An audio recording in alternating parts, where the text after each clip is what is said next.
deep in the heart of a peaceful forest.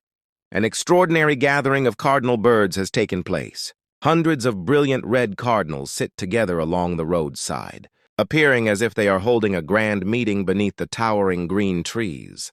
Their vibrant crimson feathers create a breathtaking contrast against the lush greenery, turning an ordinary forest road into a magical scene straight out of a fairy tale. Every bird seems attentive, as though listening to an important discussion about the wonders of nature, the changing seasons, and the adventures that await beyond the forest.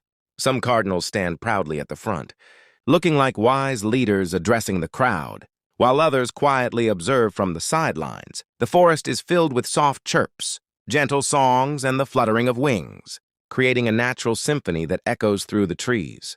The atmosphere feels calm, organized, and full of purpose, as if this magnificent flock has come together to celebrate friendship, unity, and the beauty of life in the wild. As sunlight filters through the tall evergreen trees, it casts a warm glow over the gathering, making every feather shine like a tiny ruby.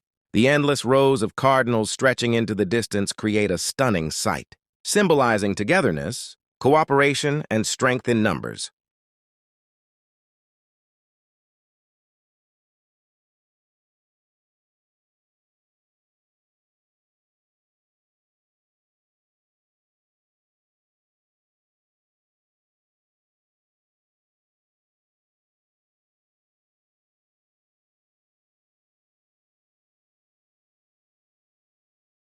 We can create something truly beautiful.